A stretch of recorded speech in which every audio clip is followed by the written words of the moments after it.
Bonjour, bonsoir, tout dépendant de laquelle vous regardez cette vidéo. On se retrouve aujourd'hui pour le bilan du mois de février, comme vous le savez, qui était un mois centré sur la romance. Contrairement au mois de janvier, je n'ai pas lu 50 livres, je n'en ai lu que 30, enfin que 30. Alors attention, ici pas de pression, vous en ayez lu 5, 10 ou le triple de moi, tant mieux pour vous, grand bien vous fasse. Mais ici du coup on en a lu 30, donc est-ce que j'ai respecté ou non ma pile à lire que je vous avais présentée il y a quelques semaines?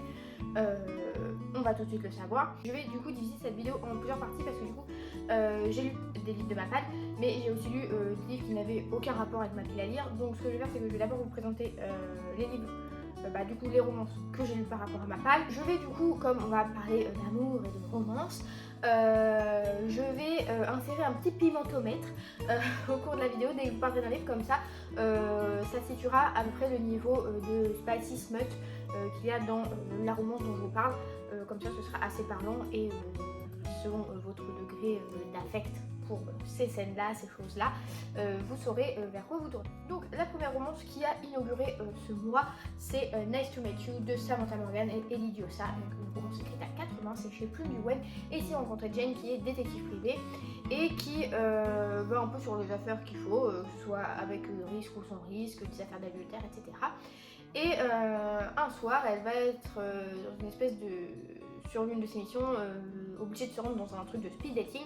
Et pour être parfaite dans son rôle, elle va avoir un échange avec un certain jeune homme, voilà, qui l'échange ne se passe pas très bien, voilà, et ils peuvent pas se piffrer dès le début.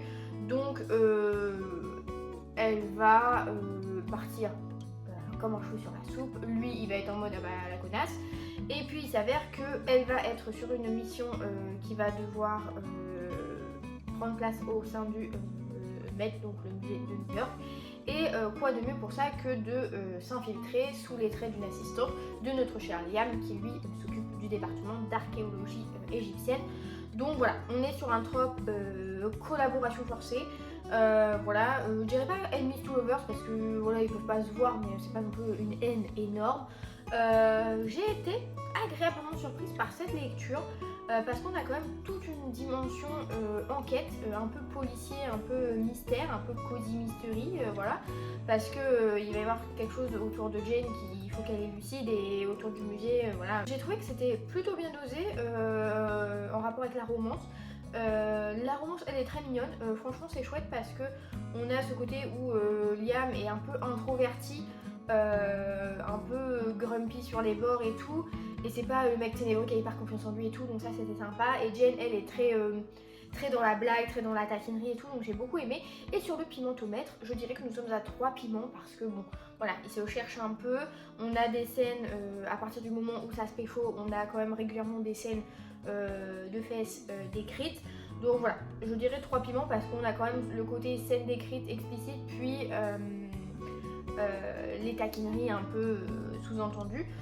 Donc très bonne lecture. Ensuite j'ai lu une romance historique du coup que j'avais mise dans ma palle, Malgré les épines de J.L. Corol, donc c'est publié chez Chatterley. Ici on était en 1903 et on rencontrait Alec qui était fils d'un duc et le problème c'est qu'il se sait attiré par les garçons, mais forcément en étant fils d'un duc t'es voué à hériter du domaine, etc., du titre et tout, mais forcément il faudra un mariage de convenance et avec les hommes à l'époque, voilà. Et en fait il s'avère qu'à un moment Alec va tomber sous le charme du nouveau jardinier du domaine et à partir de là, bon, voilà, il va se dire, il va aller un peu à tâtons sur ce plan-là, est-ce que le jardinier ressent pareil, machin. Un peu désappointée par cette lecture, je m'attendais, je crois que je vous l'avais dit dans la palle, la vidéo pâle, à rire, à avoir quelque chose d'assez rocambolesque, cocasse, un peu comme quand je lis les Regency de chez J'ai lu, où voilà, on est dans de la romance historique mais où l'humour a une grosse place. Ici j'ai trouvé que ça avait un ton sérieux, peut-être parfois trop. Alors ok, à l'époque l'homosexualité c'est compliqué et tout, on a comme un trigger warning, homophobie, etc. Mais je m'attendais à ce que notre personnage soit pas aussi niais et aussi neuneux. Je m'attendais à ce qu'il soit quand même un petit peu plus pas courageux, mais ok, il est pas à l'aise avec cette idée et tout. Et je m'attendais à ce qu'une fois qu'ils aient un contact tous les deux, qu'on ait ce côté un petit peu taquinerie, un petit peu chien et chat, on se cherche, on se découvre, on parle de ce sujet sans problème. Et en fait non, tous les deux restent très sur leur réserve. Et ouais, ça... on attend.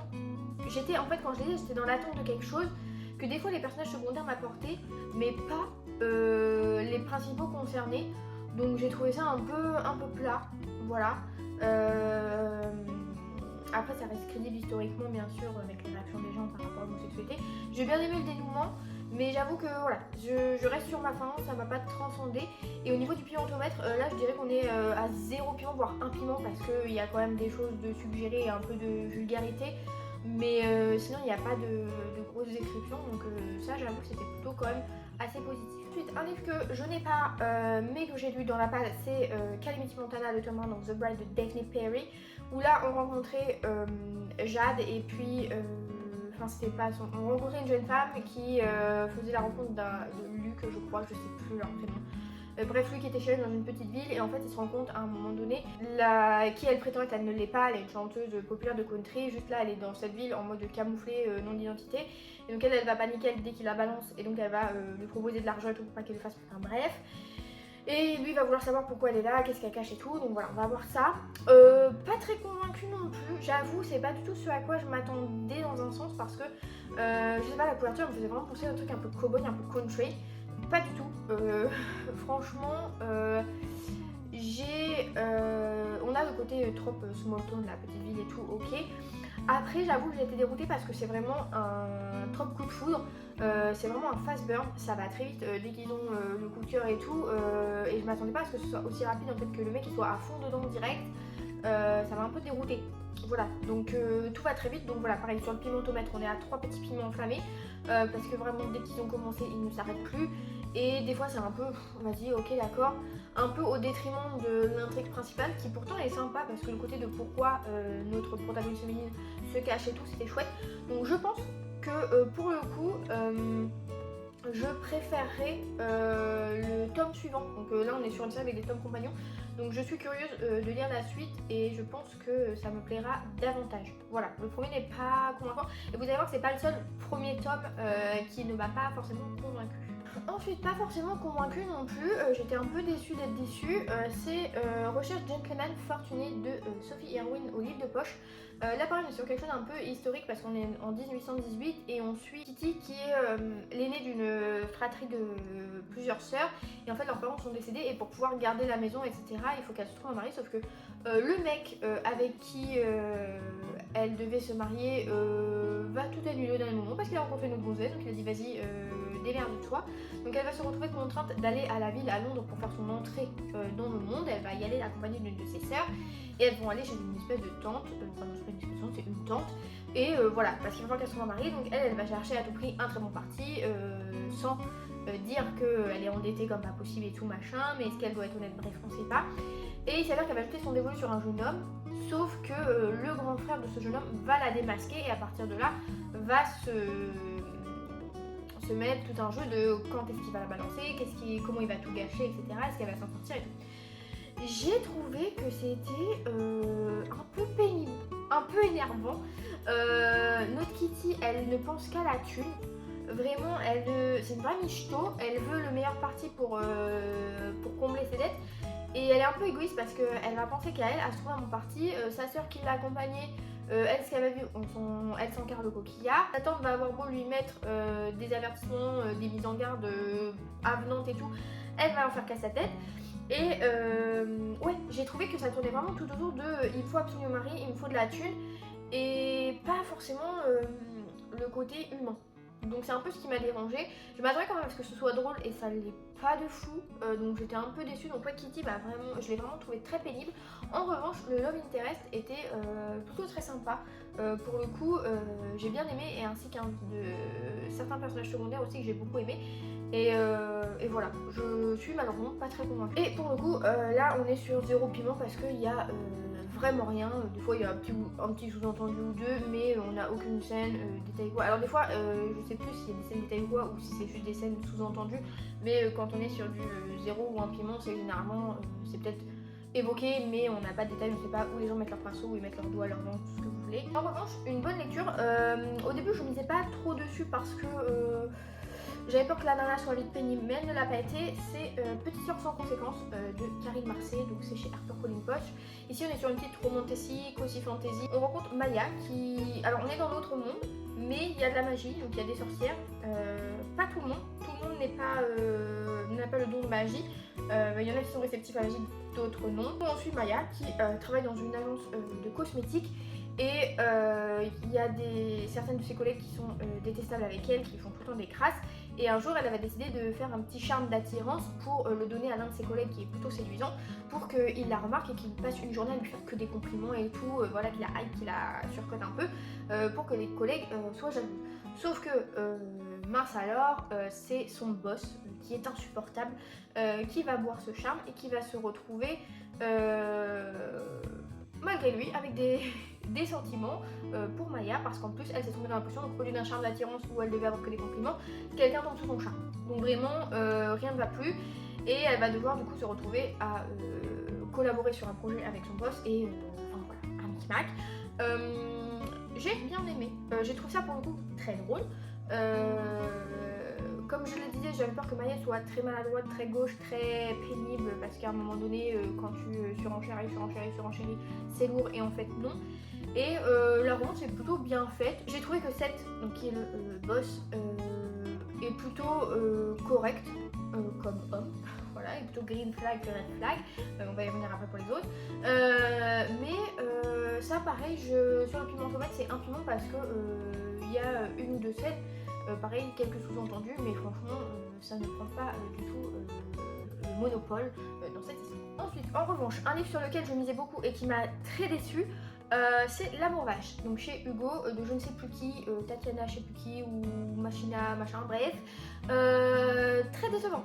Pour le coup, alors là, on dit des fois les hommes, mais alors là, la gonzesse, détestable sur 10, vraiment insupportable. J'ai plus son prénom, je crois que c'est Tamara, je sais plus.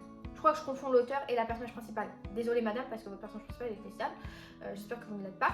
Mais bref, du coup, on suivait, donc on va l'appeler Tamara. Si c'est pas ça, tant pis. Elle avait qu'à être plus sympathique. Elle m'aurait plus marqué.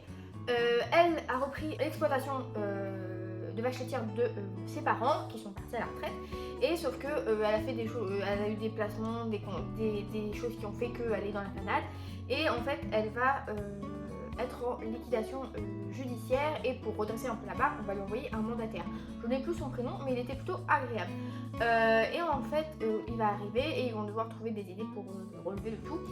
Et je pensais au début que voilà, elle allait normal être un peu réticente parce que voilà, elle sait qu'elle est dans la galère, mais on lui envoie de l'aide et je me dis bon, elle va à un moment se dérider, puis il reste des rides au bout des 4 quarts du livre, donc quasi à la fin. Alors que le mec, lui, il essaie de la brosser dans le sens du poil, de trouver tout le temps des solutions et tout, machin. Et elle est juste détestable. Elle est juste hyper fermée. Elle est pas du tout grumpy sunshine, elle est juste grumpy. Et en plus, ouais, elle est vraiment sur la réserve tout le temps. Je comprends pas. Je ne comprends pas le comportement de la nana. Pour le coup, il n'y a pas de piment. Ou alors il y en a un, je sais plus, 0,5, un demi-piment. Juste un petit croc parce que vraiment, en fait, c'est même pas un slogan parce que j'ai l'impression qu'il conclut pas. Genre vraiment dans les 20 dernières pages, la romance voilà, se concrétise. Mais sinon en fait elle est tellement désagréable qu'il n'y a pas de tension. Et avec les gens autour d'elle, elle est détestable aussi. Elle est détestable avec tout le monde. Vraiment, ok t'as des soucis madame. Mais quand les gens veulent t'aider et veulent te soutenir, et en plus parce que les gens ne l'acculent pas. Ils sont pas en train de l'enfoncer en mode ouais c'est toi qui as fait de la merde et tout. Non, ils sont très gentils. Et elle est juste exécrable. Vraiment... Madame, on n'a rien envie de faire avec vous. Alors après, je dois dire qu'il y a le père de notre personnage masculin qui est encore plus détestable qu'elle. Je pense que les deux là, en plus le père, je sais pas pourquoi, à partir du moment où il est apparu, dans ma tête, c'était le père de Chuck Bass dans Gossip Girl. Vraiment, c'était que son physique, je ne voyais que lui. Donc déjà, pas très agréable. Mais alors la Tamara, vraiment trop chiante. Et en plus, c'est qu'à un moment, on lui trouve des solutions, elle n'est pas reconnaissante, enfin je sais pas, elle se déride pas quoi, elle nous fait chier, voilà c'est tout. Elle donne pas envie qu'on s'intéresse à elle, franchement le mec il avait bon dos, hein. Il avait des grandes épaules hein, pour porter ça parce que vraiment elle est pénible. Donc non ça très déçue, la couverture très mignonne, ne vous y fiez pas parce que la nana est pas mignonne du tout. Ensuite, alors, romance suivante qui, au final, après lecture, n'en est pas réellement une pour le coup, pour le moment. J'ai lu le tome 1 du dernier conte de Alexia Antil, donc chez Hugo Roman dans leur collection pour Montessy. Ici, du coup, on est sur une réécriture de conte où on va rencontrer Ariane qui est la dernière des fées parce que Marine la Bonne Fée est décédée et en fait, l'univers dans lequel elle vit vit grâce au conte et à la magie que ça amène. Et là, le fait qu'il n'y ait plus de fées pour gérer tout ça et tout, c'est un peu la panade. Son monde risque de s'effondrer et elle va devoir du coup trouver une héroïne, mais aussi trouver un héros. Et pour trouver un héros, elle va se rendre dans notre monde à nous et prendre le premier type venu qui paraît un peu sympa et remplir les critères. Et paf, ils partent ensuite à l'aventure pour trouver des réponses et une héroïne. Je dois dire que j'ai été agréablement surprise, mais pas comblée. Parce que en fait on est dans un... En fait ça m'a déroutée parce que l'image du conte de fées où avec la fée elle est toute mignonne et tout, ici pas du tout. On a un côté un peu steampunk, si je m'avance peut-être, mais dans son monde à notre personnage principal féminine, Ariane, il y a des trames, elle porte un jean, elle porte un perfecto, elle parle comme un charretier. Donc pas du tout la fée à laquelle je m'attendais, ni à l'univers autour de la planète auquel je m'attendais. En revanche, le personnage masculin Warren, je l'ai plutôt beaucoup apprécié, j'ai trouvé sympa, j'ai trouvé qu'il amenait bien ce côté pour essayer de gérer Ariane qui est elle très fonce dans le tas et tout, un peu pénible à des moments. J'avoue, franchement, j'ai été plus, je pense, agacée par certaines femmes dans tous les romans que j'ai lus que par les hommes, ce qu'il faut quand même souligner. Et du coup, ils vont poursuivre cette quête de, une fois revenus dans son monde, trouver une héroïne. Je veux dire que j'étais un peu déroutée parce que Warren a une sœur qui est handicapée et quand Ariane vient le chercher, on se pose pas la question de pour qui est la sœur, genre elle est livrée à elle-même, what the fuck, donc ça déjà. Et ça me laisse un peu sur ma faim parce que voilà, on a vraiment un côté mise en place dans ce tome là. On n'a pas du tout l'impression qu'il peut y avoir une romance entre nos deux protagonistes. Pour le coup, leurs échanges sont pas vraiment cordiaux, ils sont toujours un peu tendus. Lui, il essaye de la brosser dans son spoil, elle est tout le temps sur la défensive. Donc, dans celui-là, zéro piment. Vraiment, peut-être que ça part en cacahuète à partir du 2, du 3, du 4, j'en sais rien. Mais dans celui-là, il n'y a rien du tout. Voilà, je reste sur ma faim parce que je m'attendais peut-être un petit peu plus d'action. Donc, j'espère que le 2 qui sort ce mois-ci saura sustenter mes attentes. Ensuite, alors celui-là dans mes storybooks stage, je vous avais dit, même dans la vidéo page, j'avais dit que je m'attendais à ce que ce soit un petit peu ambiance fanfiction Justin Bieber Tarte Époque.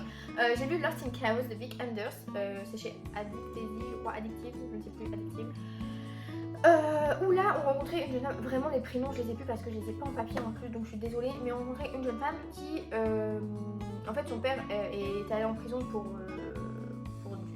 du blanchiment d'argent, enfin pour des problèmes financiers suite à son entreprise, et donc lui est en prison, elle a dû aller dans une autre école, déménager pour reprendre un nouveau départ entre guillemets, et un jour son père, sa libération de prison est annoncée, donc elle doit retourner dans sa ville natale pour vivre comme si de rien n'était. On recolle le tableau, sauf que forcément son père dans sa ville natale il a que des ennemis, donc elle va se dire comment je vais être accueillie et tout. Et elle va, en arrivant, aller prendre un café dans une boulangerie, elle va se faire un peu mal accostée par les blancs, forcément parce qu'ils la reconnaissent, et en sortant elle va bousculer un type qui est le protagoniste masculin, et ils vont avoir un petit peu une attirance, ils vont voir, mais ils vont pas plus se caler que ça. Et arrivée au lycée, elle va être présentée par forcément tout le monde, et il s'avère que le mec sur qui elle a eu son petit crush est l'une des personnes qui la déteste le plus et qui veut lui faire vivre un enfer. Et qu'en plus, du coup, elle va trouver un petit job pour pouvoir être un peu indépendante dans un hôtel qui appartient à la famille de ce jeune homme. Donc vraiment, rien ne va plus. Je dois dire que j'ai plutôt bien aimé. J'ai vraiment trouvé tout ce que j'attendais en commençant ma lecture. Sur le pimentomètre, on est à 1 piment parce que on a quand même des thèmes un petit peu sombres, un petit peu, un petit peu gênants. Parce que voilà, je vais pas spoiler, mais des trucs un peu décrits, un peu vulgaires et tout, mais on n'a pas de sexe plus que ça. Franchement, quand il y a des scènes entre nos protagonistes, ça reste très évasif. Donc voilà, 1 piment parce qu'il y en a un petit peu, mais c'est pas pareil, ça prend pas le monopole sur l'histoire, donc ça c'était vraiment plutôt cool. Ça s'est dit très vite, c'était addictif. Franchement, pour le coup, la maison d'édition, tout va. En revanche, là, franchement, on était à 2 doigts de demander un remboursement au BookTok, au Bookstar, à tout le monde. Parce que j'ai lu le tome 1 de Windy City, donc Mal High, qu'on voit des avis dithyrambiques partout, alors que c'est un condensé de red flag et de malaise. Vraiment, franchement, si vous avez suivi les péripéties en story sur Booksta, vous avez dû rire ou pleurer ou avoir les yeux qui saignent, je ne sais pas, mais en tout cas on est passé par toutes les émotions, mais on a vécu un super moment ensemble. Donc là, on rencontrait Zanders, enfin Evan Zanders, qui est joueur de hockey dans l'équipe de Chicago, machin, c'est la star et tout. Et lui son truc c'est collectionner les nanas et tout, genre dans chaque ville où il passe, il a dans son appli de note téléphone la liste de toutes les meufs avec qui il couche, avec leur nom, leur qualité, genre si elle suce bien, si elle embrasse bien, si machin, si bref, déjà red flag. On a Stevie, alors Stevie déjà, moi dans ma tête j'arrêtais pas de l'appeler Steven, flemme. Stevie qui est hôtesse de l'air et en fait l'équipe de hockey a un avion qui est toute la saison affrété à leur équipe avec une équipe d'hôtesse de l'air et en fait lors du premier voyage de la saison, Stevie va un peu envoyer bouler Evan Zanders parce que voilà, elle veut faire son travail et lui il est trop chiant. Et à partir de là, lui va dire c'est bon, je la déteste, je vais lui faire vivre un enfer, elle va voir ce que c'est. Alors, 760 pages, je précise parce que vraiment, ne pas rentabiliser l'argent, c'est ce livre. Donc il se déteste, mais il tombe quand même, elle tombe quand même vite sous son charme, puis après il veut vite la sauter. Et puis en fait, en 250 pages, tout se passe. Tout se passe en 250 pages. Et les 510 qui restent, c'est tiré en longueur pour rien. Vraiment, déjà j'ai lu le premier chapitre, le type est détestable. Je me suis arrêtée, j'ai refermé mon bouquin, je fais attends, si le premier chapitre est ça, et que le mec est détestable comme ça, que ce soit dans son attitude, dans sa façon de penser, de parler, mais pardon, mais allô, le mec il a 28-30 ans et il est comme ça. Mec, remets-toi en question. Donc bon, on comprend après qu'il a peut-être des soucis par rapport avec ses parents, machin. On essaie de nous amadouer, de nous faire apitoyer sur son sort, ça ne va pas marcher. Et à côté on a Stevie, qui au début est plutôt quand même assez, vas-y, elle a du caractère et tout, ok d'accord. Mais elle se laisse vite prendre au truc parce que voilà, ils peuvent pas se piffrer. Mais 3 chapitres plus tard, ils se sautent dessus en mode vas-y ça fait qu'une fois.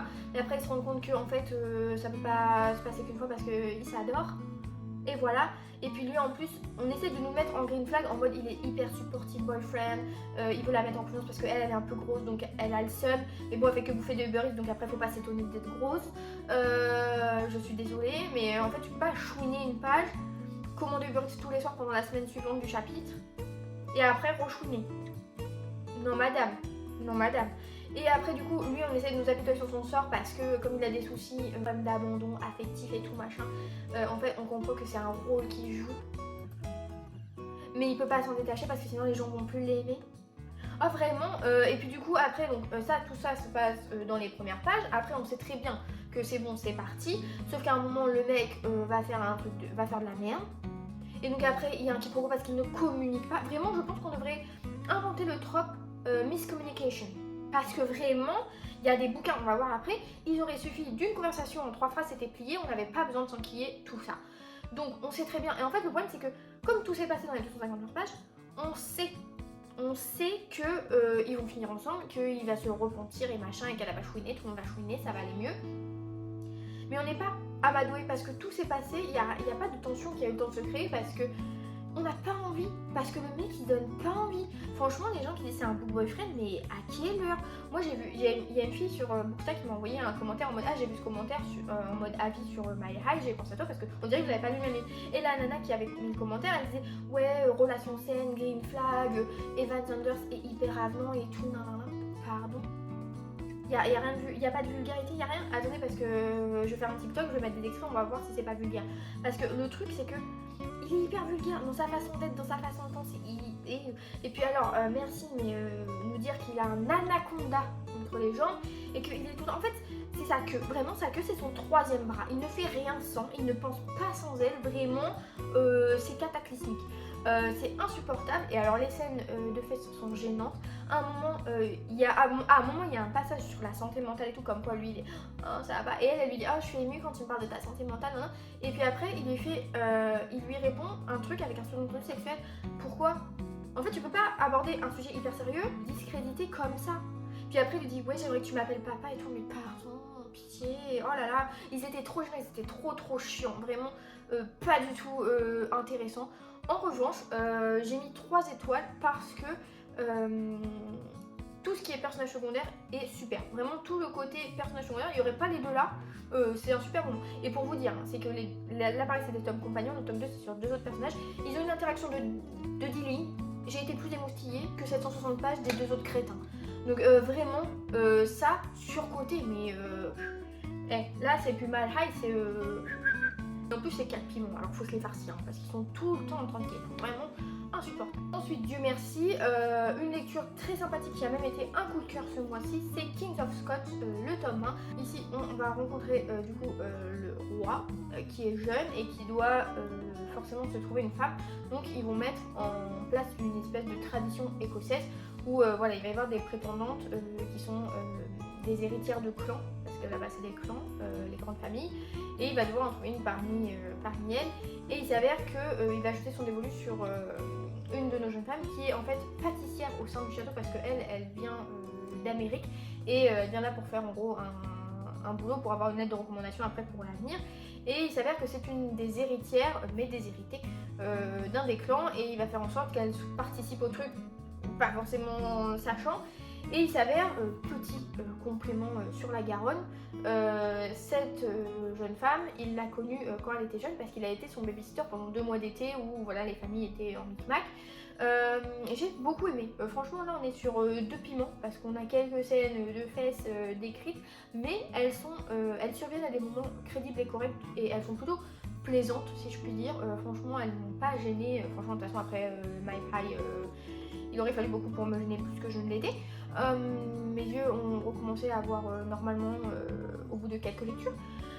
Mais ça, j'ai vraiment été conquise. En plus, on a quelques mystères et c'est pour ça que je me dis en arrivant à la fin, je me dis le tome 2 est forcément une suite directe et pas un tome compagnon ou quoi parce que il reste quand même énormément de questions.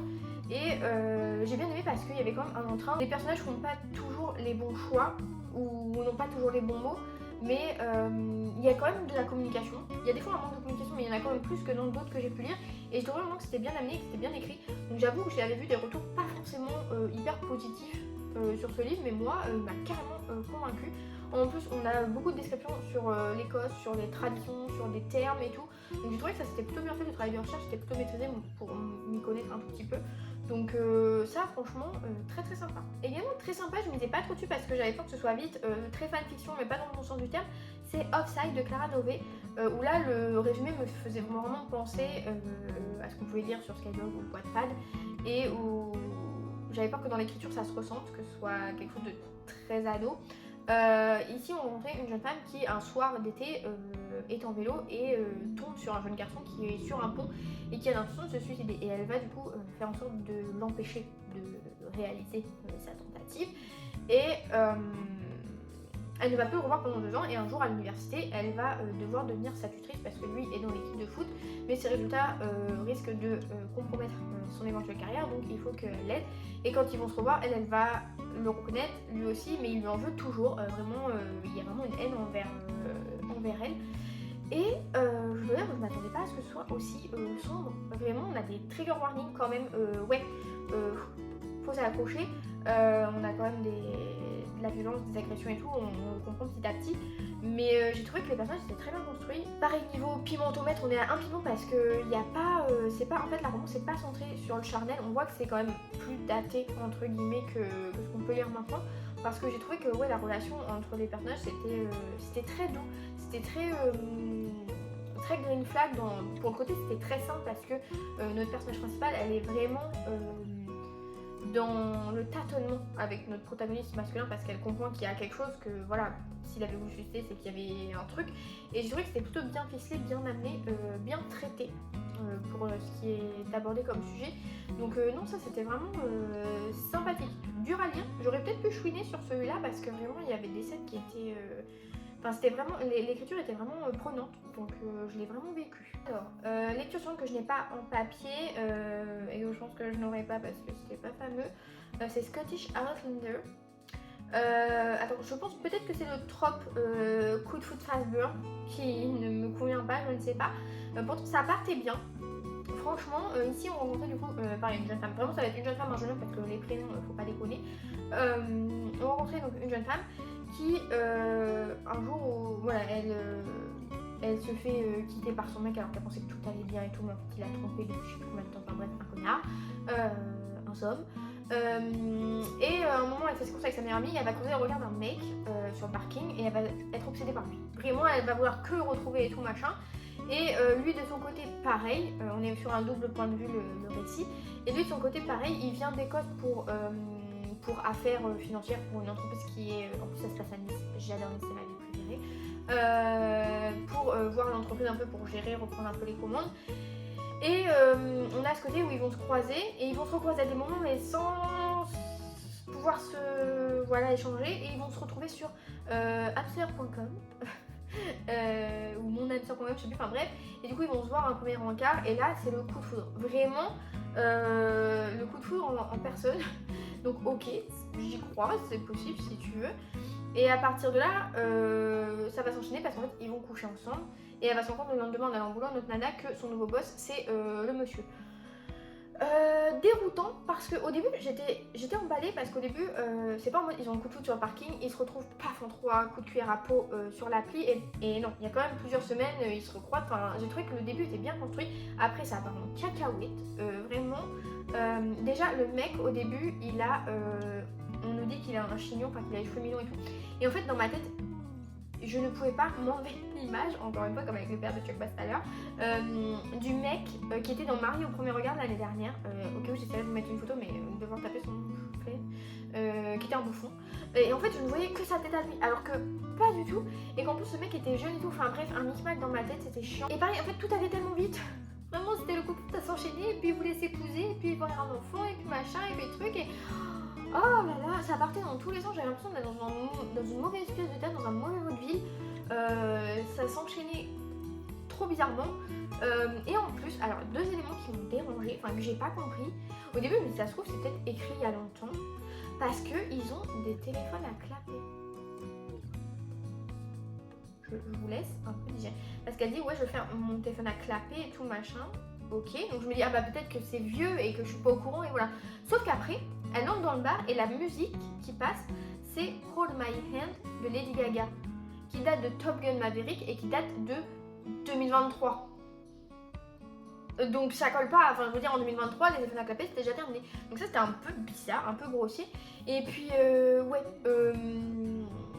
franchement, non, trop chiant. Et puis alors la fin, pareil, je crois que il y en a marre des épilogues où c'est soit de la demande hommage, soit une scène de cul. Vraiment, à un moment donné, c'est gênant. Genre, il y a des livres, je lisais et je faisais à mon mec, je fais franchement, si dans l'épilogue il y a soit un mariage, soit une grossesse, soit une scène de cul, je pète mon crâne. Dans la plupart des bouquins, dès qu'il y a un épilogue, il faut qu'il soit en mode sur l'oreiller, ou alors qu'il demande un mariage, alors que ça fait 3 mois ils sont ensemble, et vas-y, pitié, la crédibilité, casse pas tout comme ça. Mais du coup voilà pour celui-là, vraiment pas convaincu. Et un autre qui m'a pas forcément convaincu, c'est Love Theoretically de Ali Hazelwood. Alors là, une héroïne nunuche comme ça à son grand âge, au début je me suis demandé si elle avait pas un handicap entre guillemets, genre si elle n'était pas autiste Asperger ou quelque chose, parce que j'ai trouvé que pour son âge, elle avait une manière de penser et de réfléchir un peu bébête. Elle était vraiment un peu sotte, elle avait vraiment des réactions un peu débiles. Pareil, elle appelle son téléphone qui est un iPhone. Et au début, je comprenais pas si c'était une rêve que j'avais pas ou une blague ou quoi. Et quelqu'un sur Instagram m'a dit que c'est parce qu'apparemment son téléphone est fissuré et la fissure ressemble à une vulve. J'ai pas souvenir d'avoir lu cette information dans le bouquin, je sais pas d'où ça sort, trop bizarre, genre aucune idée. Bref, du coup Love Theoretically, je pense que vous connaissez, mais du coup on suit une jeune femme qui est à l'université, qui est en vacataire, qui est prof et tout, mais elle, son but c'est d'obtenir un poste de chercheuse, et à un moment il y a un poste qui va être proposé, elle va postuler parce qu'elle a toutes les caractéristiques, et en face il y a un monsieur qui voudrait que son poulain soit pris aussi dans ce poste, donc il veut un peu se tirer la bourre parce qu'il s'avère qu'en plus le protagoniste masculin c'est un mec qu'elle a rencontré pendant l'une de ses missions parce qu'elle s'inscrit sur un site de fake dating, parce que genre elle joue la fausse petite amie pour des hommes qui ont besoin, parce qu'elle a besoin de thunes. Et en fait il s'avère que l'un des mecs avec qui elle est en bise a un frère, et il s'avère que ce frère c'est ce fameux mec hyper intelligent. Oh là là, c'est chiant. Oh c'était chiant, mon dieu, ils étaient pénibles tous les deux. Franchement, les personnages secondaires étaient sympas, mais alors pareil, comme dans d'autres, les plots se voient venir super facilement. Et puis quand ils commencent à avoir une relation, elle est nunuche. Et elle est peluche, oh là là. On avait envie de la secouer comme un prunier. Et puis lui, il a des grands airs de je vais t'initier au sexe, tu vas voir. On veut pas voir, monsieur. On veut pas voir. Gilbert Montagnier veut pas retrouver la vue pour ça. Non, c'était pas fameux. J'ai trouvé ça plan-plan. Voilà, franchement, nul. Ensuite, j'ai lu le premier tome des 4 cavaliers, donc Pestilence de Laura Thalassa. Ça aussi, pas fou. Franchement, j'avais en ma palle parce que Madame Errance, donc Camille, c'est une de ses sagas préférées, elle dit que c'est trop bien. Désolée Camille, on ne sera pas du même avis aujourd'hui. J'ai trouvé ça chiant. Franchement, pas d'intérêt. Donc là, on suit en fait les 4 cavaliers de l'Apocalypse débarquent sur Terre pour anéantir l'humanité. Et donc le premier tome c'est sur Pestilence, donc qui arrive dans une petite ville. Et les humains ont dû fuir parce qu'il y avait eu un avertissement, mais certains sont restés. Et il va tomber sur, c'est Sarah, je crois, qui va le tuer, vouloir l'immoler et tout. Sauf que 5 cavaliers de l'Apocalypse, il est mortel, donc il va réapparaître et il va vouloir la garder captive. Bref, pour la faire souffrir et tout machin. Sauf qu'au final, il va se rendre compte que au contact de cette humaine, il est peut-être pas indifférent et tout machin. Il comprend pas tout, il a des questions et tout. Oh là là, qu'est-ce qu'ils étaient chiants. Moi je m'attendais à un mec hyper badass, hyper beau. Bon déjà après il a les cheveux longs, ça m'énerve. Franchement, on va y revenir dans d'autres bouquins. Mais les mecs qui ont les cheveux longs, pour moi le problème c'est que dès que j'imagine un mec avec des cheveux longs, je l'imagine avec les cheveux gras. Et ça me débecte. Bref, donc après là c'est assez mythologique et tout ce que tu veux. Donc il a les cheveux longs, plus longs qu'elle. Et je sais pas d'alchimie entre eux. Lui il est néophyte sur tout ça, donc il comprend rien à ce qui arrive. J'ai trouvé qu'il n'y a pas de quête. En fait, j'ai poursuivi la lecture. J'aurais pu abandonner, mais j'ai poursuivi parce que je voulais voir le fond de pourquoi il est là, comment ça se fait qu'il est là, qu'il envoie et tout machin. Et en fait, t'attends des trucs et ça vient jamais parce qu'ils font que de larmoyer et machin. Je sais pas. Franchement, j'ai pas compris. La romance n'a pas d'intérêt. Et puis alors la fin, un petit délire. Ah non mais c'était comique. J'étais en mode mais c'est une parodie, je sais pas. Et donc forcément la fin augure l'arrivée d'un deuxième cavalier de l'Apocalypse, guerre sur le territoire. Donc peut-être je lirai le 2 par curiosité, mais à un moment donné il va pas pouvoir forcer parce que non, c'était pas fou du tout. En revanche, ce qui était sympa et j'avais beaucoup d'appréhension, c'est Sous le charme de tome 1, donc un loup bien trop relou ou un truc comme ça. Où là on rencontrait Mathéo, je crois que c'est son prénom, qui est un loup-garou, mais ça fait plusieurs mois qu'il ne parvient pas à se transformer parce qu'il a une malédiction sur lui. Et en fait, il a du coup son loup dans la tête, mais à force d'encaisser, à un moment donné, ça va éclater. Et donc, il a ce côté pensée de violence, pensée charnelle, et j'avais peur que le côté pensée charnelle soit you, mais en fait, ça allait. Et du coup, il va faire appel à une sorcière pour l'aider. Mais cette sorcière, normalement ils n'ont pas le droit de fréquenter les loups-garous dans son coven, donc bon, on y va un peu à tâtons, mais on lui dit ok, vas-y, essaye. Donc voilà, on va avoir toute cette quête. Je mettrais ça un peu dans le même genre que Mon ex et autres malédictions ou Un baiser maudit, enfin la série The Ex de Sarah Morgenstern, je ne sais plus, bref, vous voyez ce que je veux dire. C'était plutôt sympa. Ça se lisait très vite. En revanche, alors tant mieux parce que le look est dans sa tête, il a des pensées de cul, mais bon, ça reste quand même assez, voilà, c'est secondaire. Après, vous le verrez sur le pimentomètre, on a quand même, voilà, une fois qu'ils sont partis, ils sont partis. Puis c'est des fois un peu gênant. Surtout que ce qui m'a dérangé en fait, alors pareil là c'est une série avec des tomes compagnons où chaque tome ce sera sur une des autres sœurs, donc pareil, il y a des sœurs qui m'intriguent plus que celles de ce tome là, donc c'est l'avantage en fait quand on est des tomes compagnons, c'est que voilà, My Eye, le premier je l'ai détesté, enfin non c'est faux, mais voilà, et je pense que le deuxième vu les 2 persos, je suis sûre de bien l'aimer, donc c'est un peu bien avec les suites compagnons comme ça. Mais du coup ce qui m'a perturbée c'est qu'en fait là le loup-garou, comme il y a des vampires aussi, ils ont un certain âge et ils ont pas forcément de physique de leur âge quoi. Et en fait notre sorcière, elle a genre 38 ans à un moment, il me semble que c'est 38, et elle fait genre 10 ans de moins en physique. Sauf que voilà, après moi j'arrivais pas à m'enlever la tête qu'elle avait 38 ans, donc genre 40 ans, mais comme elle pensait et elle s'exprimait comme une jeune, ça m'a fait trop bizarre. Genre j'avais l'impression comme les vieux qui veulent aller en boîte, alors que c'est bon quoi. Tu vois, donc ça j'étais un peu gênée, mais le côté un peu magie et tout c'était assez sympa, donc je serais curieuse d'en lire d'autres tomes. Ensuite, retour au roman historique, j'ai lu le premier tome des Dangereuses Demoiselles, donc les Dames Pirates, où ici on rencontre la Wisteria Society, donc qui est un groupe de femmes qui n'ont pas de scrupules, qui volent, qui se bagarrent, qui font des coups montés, des coups fourrés et tout ce que vous voulez. Et parmi elles, il y a Cecilia qui veut venger le meurtre de sa mère. et sauf que elle va se retrouver embrigadée dans un truc parce que il y a un autre homme, je sais pas si c'est des pirates aussi, qui va convoiter les maisons parce qu'on a des maisons qui volent. Ça m'a dérouté parce qu'on est sur un côté un peu steampunk et on a une espèce de magie. En fait, j'ai trouvé ça très fouillis. J'ai trouvé ça très fouillis parce que je savais pas trop où on veut nous emmener et on n'a pas énormément de mise en contexte. Donc c'était assez déroutant. Mais j'ai bien aimé le personnage de Cécilia parce que j'ai trouvé quand même assez déterminé. Pour le coup, vous verrez tout à l'heure dans les abandons, mais ça va pas être le cas pour tout. Mais là, on a ce côté jeune femme badass, mais qui l'est vraiment, qui fait pas des manières. Et le love interest Ned est un voyou et ils vont se retrouver collaboration forcée un peu. Et ils sont très dans l'échange de piques et tout, donc ça j'ai bien aimé. Pareil, un peu de fesses, mais pas tant que ça, franchement, ça se lit tout seul. Donc voilà, pareil, je serais curieuse de lire la suite, je pense que c'est du tome compagnon également.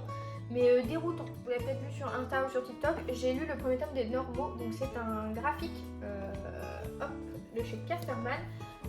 C'était un webcomic où ici on rencontre Sébastien qui emménage dans un Paris surnaturel, donc c'est un Paris où on a les créatures surnaturelles, lui il vient du Paris des humains avec sa famille humaine et voilà, il va devoir vivre ici pour apprendre la magie. Sauf qu'il est un peu perdu avec lui-même, avec l'entourage et tout, et un soir il va vouloir sortir sauf que la foule ça va un peu l'oppresser et il va vouloir s'isoler, il va tomber sur Elia qui est un vampire et ils vont échanger, ils vont un peu flirter et tout, et ils vont s'embrasser, sauf que Sébastien il va être en mode oh my god qu'est-ce que je suis en train de faire, il va s'enfuir, sauf que rebondissement, le lendemain il sort de son appartement et il tombe avec son nouveau voisin qui est Elia le vampire. Donc à partir de là voilà, ils vont d'abord devenir, ils vont créer une amitié et tout, on n'a pas pour l'instant de romance concrète dans ce tome 1. C'est vraiment plus le côté on apprend à se connaître et tout, et on a également d'autres personnages qui sont mentionnés, qu'on suit aussi, on n'est pas que focus sur nos deux hommes. Donc j'ai trouvé ça vraiment très sympa, ça met en avant des problématiques plutôt bien traitées et on est sur de la très bonne représentation LGBTQIA+, parce qu'on a de la romantisme, de la sexualité et tout, donc ça vraiment très sympa. Ensuite j'ai lu Gagner à tout prix, donc c'est le premier tome de Off to the Races, je ne sais plus bref, de Elsie Silver. Donc je vous avais dit dans ma vidéo pâle que je voulais dire Flawless, que j'ai lu après parce que comme il paraît que la traduction n'était pas très bonne, tout ce que je confirme, j'ai lu d'abord Gagner à tout prix parce que c'était chez Romancière, c'est pas la même maison d'édition, donc c'est pas la même traduction et tout, on verra. Après il paraît que, et je pense que oui parce que en ayant lu voilà, mais que il y a une chronologie, enfin il y a un personnage dans Gagner à tout prix qui est mentionné dans Flawless, donc à mon avis il y en a une qui se lit avant ou une qui se lit après, je sais pas, bref, ne m'en demandez pas trop, mais si vous savez mettez-le dans les commentaires pour m'aiguiller. Mais du coup, Off to the Races, on rencontrait un jeune homme qui est propriétaire d'un ranch qui dans la compétition de chevaux pour les courses de trot, sauf que son grand-père a décédé et il s'avère que son grand-père était dans certaines choses pas très reluisantes et il va vouloir acheter une image à son ranch et pour ça il va devoir faire ses preuves dans les courses et il va prendre une entraîneuse recommandée par quelqu'un qu'il connaît pour qu'elle entraîne un ou des chevaux pour redorer le blason. Et notre personnage féminine arrive, déjà elle s'appelle Billy Black. Billy Black, vraiment, comment vous voulez que je me projette dans des trucs quand il y a des physiques ou des noms qui me font penser à d'autres choses. Et en l'occurrence Billy Black, moi je ne voyais que Twilight. Donc vraiment je n'avais pas du tout les idées qu'il fallait, les images en tête. Mais ça a été une très bonne lecture. Alors on a un peu de piment, mais j'ai mis une bonne note, j'ai mis un 4 sur 5 parce que j'ai trouvé que l'auteur ne rendait pas le tout nique, elle faisait pas des choix, tout n'était pas réglé, voilà, comme ça. Les personnages sont vraiment creusés. À un moment, le mec fait des choses très connes. Vraiment, il est trop con. Mais il est con. Oh, et j'étais en train de dire, j'étais énervée contre lui. Et ce qui a fait que du coup ça a cette note-là, c'est que la nana ne le brosse pas dans son poil. Franchement, elle est déçue, elle le montre, elle lui rentre dedans. Pour se rabibocher, il faut le vouloir, il faut creuser, il faut ratisser. C'est pas en mode ah, je suis désolée, tiens, prends une fleur. Non. Donc ça, j'ai trouvé que c'était bien fait. Pareil, encore une fois, des personnages secondaires qui m'intriguent, donc je lirai la suite avec entrain. Et du coup, on va parler tout de suite de Flawless, qui m'a laissé beaucoup plus mitigée. Vraiment, alors dans Off to the Races, là, Gagner à tout prix, j'ai trouvé que pour être un peu dans le milieu du western, il y a des choses qui étaient traduites qui pour moi n'avaient pas été traduites ou qui pouvaient être exprimées mieux que ça. J'ai davantage ressenti dans Flawless parce qu'effectivement il y a des traductions pour moi qui étaient très littérales alors que pitié. Dans Flawless du coup on rencontrait une jeune femme qui a pour mission de redorer le blason cette fois d'un mec qui est bull rider, donc qui monte des taureaux, qui fait du rodéo, et parce qu'il a eu une bagarre et donc certains de ses sponsors sont un peu en mode réticents, et donc elle va devoir le surveiller pour que les interviews se passent bien, les sorties publiques se passent bien, etc.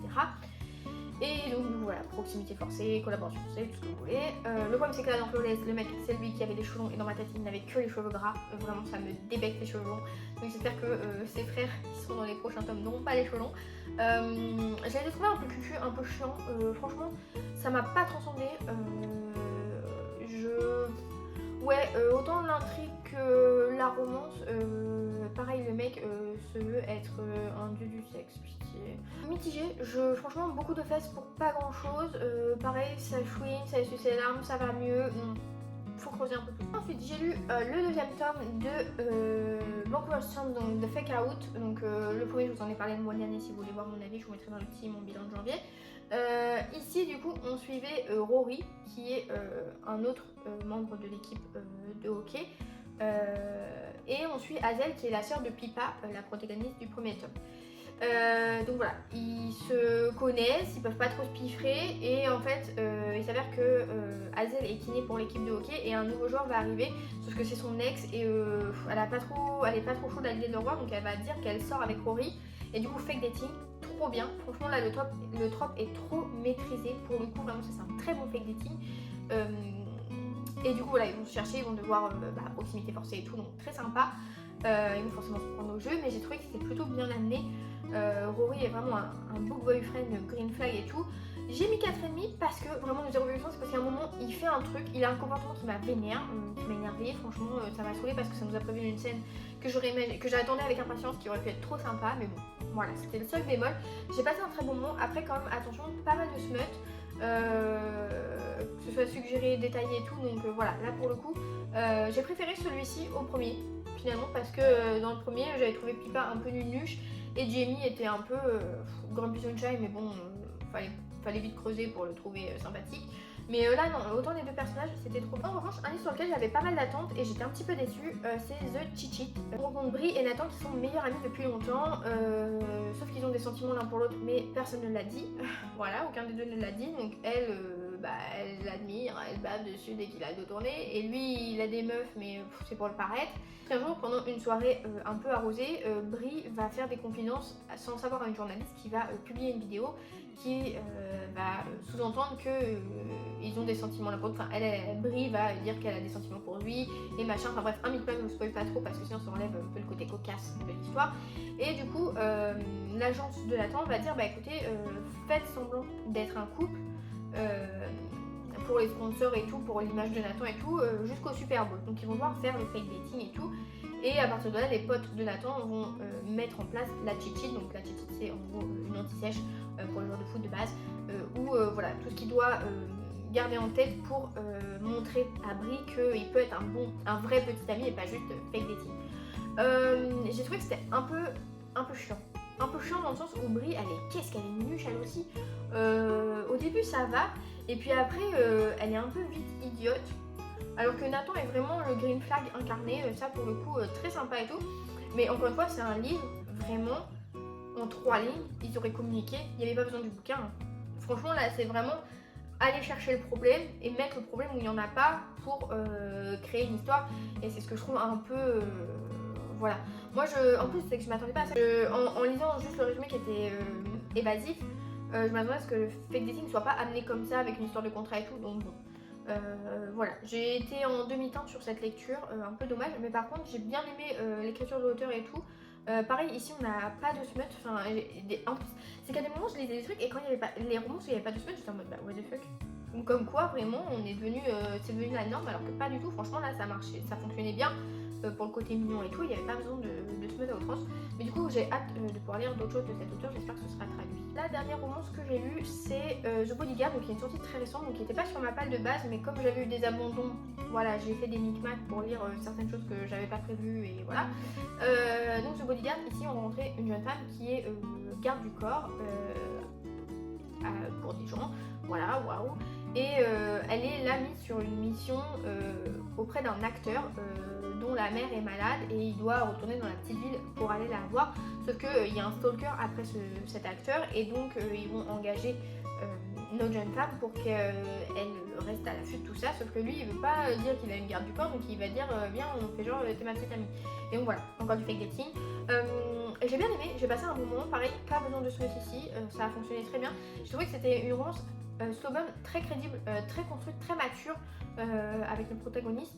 Et le seul truc que je reprochais, c'est peut-être j'aurais bien aimé avoir un petit peu plus de taquinerie entre nos personnages parce qu'ils sont. J'ai trouvé que la relation était un peu froide à des moments. Et puis peut-être un petit peu plus voir les personnages secondaires qui étaient vraiment sympas.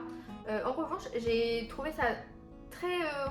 Ça m'a un peu fait tourner en bruit parce que l'auteur, des fois, a des tournures de phrases qui te font croire un truc et genre 3 lignes plus loin.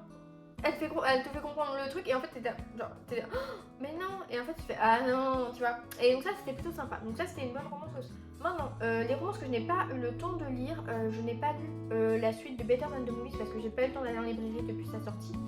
J'ai pas lu le Pont des Tempêtes 4 parce que je voulais pas me l'infliger, j'avoue, voilà. Et j'ai pas lu Petit arrangement entre époux parce qu'en faisant ma recherche j'ai vu que c'était un tome 4 d'une série, donc peut-être que c'est un tome compagnon. Mais en général, dans ces séries-là, les Regency, on reprend des personnages qui ont été vus avant. Donc voilà, j'ai préféré pas me mettre dans le truc. Mais sinon, j'ai lu à peu près tout ce que je voulais lire. Et j'ai du coup abandonné comme une comédie romantique là, avec la couverture trop mignonne. Parce que quand je l'ai commencé, j'ai trouvé ça très mal écrit ou alors très mal traduit, je sais pas, mais je trouve que ça n'avait ni queue ni tête.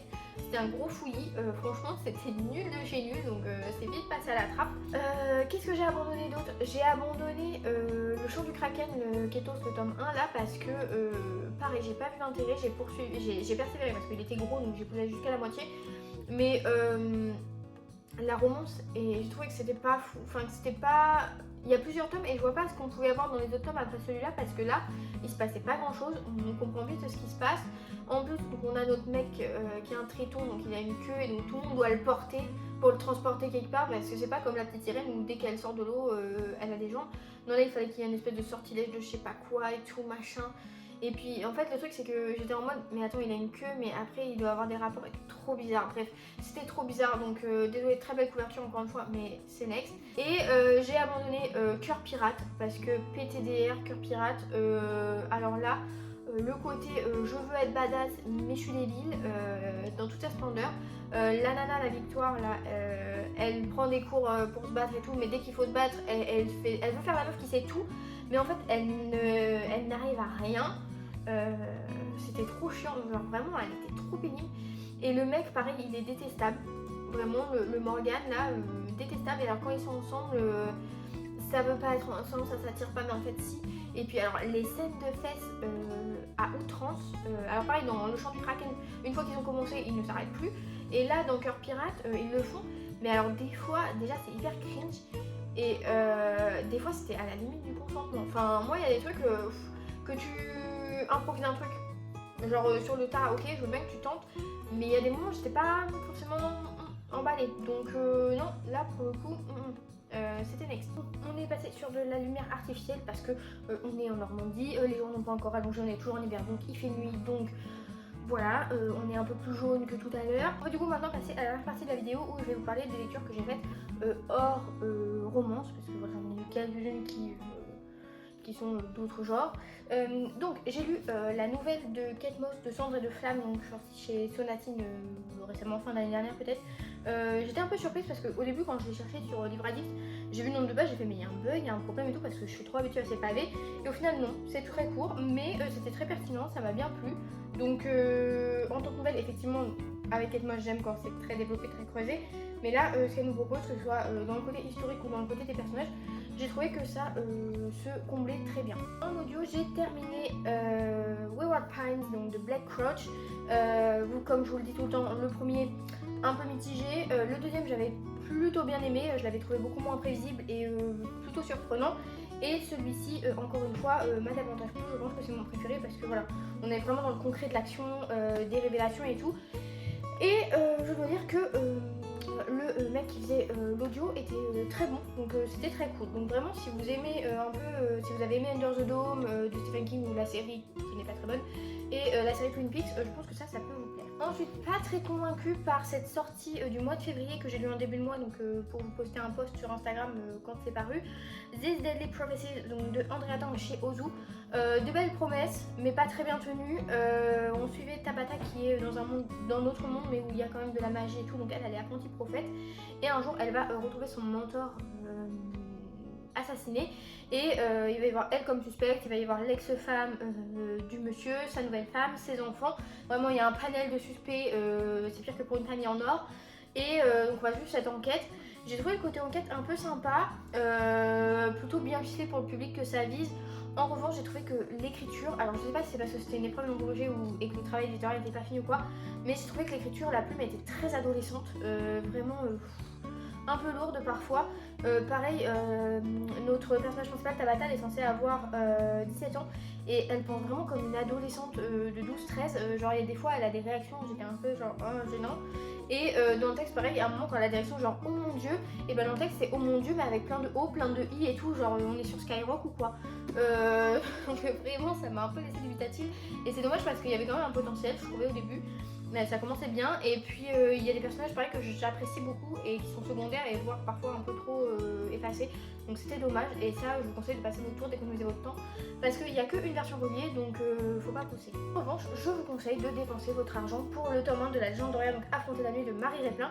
Donc Marie Replin, c'est Muffins and Books sur les réseaux sociaux. Elle a aussi fait La Carte des confins que je n'ai pas vu, qui ne m'attire pas. En revanche là, les promesses m'attiraient. Voilà, en lisant le résumé, c'était pour moi je m'attendais à un Force Wing un peu plus adolescent.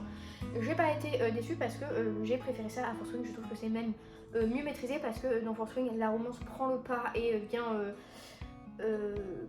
rendre pouf pouf l'histoire. Voilà, je trouve que les intrigues passent au second plan au détriment voilà, de ce qu'il y a d'autre. Ici, on rencontre Liv qui, lors de la tombée de la nuit, parce que la nuit dure 1 an ici, dans son royaume, dans son pays. Elle est frappée par le rayon de la déesse Oria et elle va être sélectionnée pour être envoyée à l'académie pour être entraînée selon ses dons et pouvoir affronter les ennemis naturels qui sont les dragons. Donc ici, j'ai trouvé ça très chouette parce que les dragons sont les ennemis. En revanche, c'est peut-être ce qui m'a manqué un petit peu, c'est ce que j'adore dans Force Wing, si je poursuis, c'est vraiment parce que le côté dragon est vraiment très bien maîtrisé et très bien amené.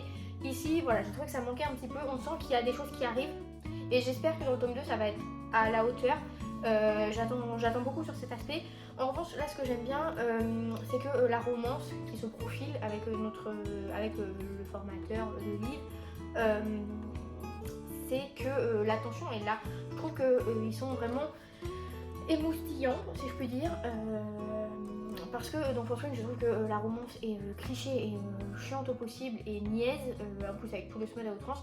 Ici, on a vraiment le côté où on se focus sur l'intrigue parce que c'est du young adulte, donc la romance c'est vraiment pas voilà, primordial.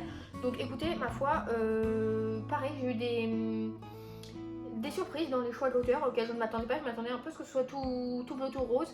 Pas du tout, c'était très noir. Vraiment, il y a des moments, je me projetais en mode, je faisais des théories concernant certains personnages et tout. Et puis à un moment, on me dit, ah ben non, je crois pas, tu vas avoir tort. Et j'avais tort. Donc écoutez, si j'ai vu des trucs venir, il y en a d'autres que j'ai pas vu venir. Donc je trouve que c'était un assez bon condensé. C'était un juste milieu. Ensuite, des livres que je n'ai pas, j'ai lu le dernier Fabrice Caro, Fort à l'amour. Fab Caro, j'ai lu ces BD qui sont un peu humour noir que j'aime beaucoup. En revanche, j'avais lu le discours qui avait aussi été adapté en film parce que mon collègue à la librairie avait dit que c'était trop bien, que c'était hilarant et tout. Je n'ai pas dégoisé un rire, alors que je suis très bon public. J'avais trouvé que c'était stupide comme pas deux, aucun intérêt. Ici, pas forcément grand intérêt non plus. Voilà, ça m'a laissé mitigé, mais c'était quand même un bon divertissement. On rencontrait un homme qui est au supermarché et en fait un moment dans l'accueil il y a quelqu'un qui est pénible et tout, un client chiant, et quand ce client dirige vers la sortie il fait un malaise, il meurt. Et du coup après il va y avoir notre mort et notre protagoniste va se dire mais attends, dès que les gens m'horripilent il meurt, donc c'est moi la cause et tout. Donc on est dans ces états d'âme, j'ai trouvé ça assez cocasse. Voilà, ça cassait pas 3 pattes à un canard, mais c'était pas non plus un supplice comme la lecture suivante. Lecture suivante qui est de bons sentiments, ou les bons sentiments de Karine Sulpice, très court. J'ai été au bout parce que justement c'était très court et que je me disais, ça se trouve, ça monte crescendo, vu le pitch, pour exploser à la fin parce que du coup là on suit une prise d'otage dans un bâtiment et donc voilà, on a un peu les points de vue omniscients des personnages concernés et tout. Et le format de texte c'est en gros plus un échange entre le preneur d'otage et les forces de l'ordre. Et moi je m'attendais vraiment à ce que on ait le motif, voilà, le mobile de la prise d'otage. Au final, le mec ne fait que raconter sa vie entre chouiner, geindre, se plaindre, rien ne va. Monsieur, autant aller voir un psy, ça peut aider davantage. Donc pas du tout convaincant. Ensuite j'ai écouté en audio le Inheritance Games là qui est sorti, donc eux ils appellent ça le tome 5, pour moi c'est juste un bonus avec 3 nouvelles dedans. Qui m'a fait ni chaud ni froid. Franchement, je l'aurais pas eu, ça m'aurait pas, je pense, plus perturbé que ça. Je pense que j'ai tout ce dont j'ai besoin si je lis les tomes qui sont déjà là à la suite. Voilà, j'ai lu pour dire que j'étais à jour, mais ça m'a pas transcendé. En plus, l'audio était pas si fou. J'avais du mal à rentrer dedans. J'ai trouvé que c'était plus on vous envoie plein d'éléments en fait, genre si vous avez des questions, voilà quelques réponses, mais ça faisait très fouillis parce qu'on passait vite d'une nouvelle à l'autre. Enfin, j'ai pas eu l'impression de le savourer. Ou alors c'est parce que c'était en audio et si je l'avais lu ça aurait été différent, je sais pas. Donc peut-être un jour je relirai tous les Indiana Games et je lirai celui-là correctement, on verra, mais pour l'instant ça m'a pas convaincu. Et ma dernière lecture du mois, c'était Le consentement de Vanessa Springora, Virginie, Vanessa, je ne sais plus. Là pareil c'est la première fois du coup que ça m'arrive, je n'ai pas mis de note sur 5 étoiles parce que c'est un témoignage véridique, enfin, c'est la dame qui raconte sa vie, donc je suis pas légitime à dire ah oui 3 sur 5 tu l'as bien raconté, ou ah non 2 ça t'aurais pu mieux écrire. Non, voilà, j'estime que c'est un racontage de life, donc j'ai pas mis de notes. Et du coup le consentement c'est l'auteur qui raconte les débuts de sa relation et l'évolution de sa relation avec l'auteur Gabriel Matzneff, donc ça avait fait un peu polémique en 2019 ou 2020, je ne sais plus.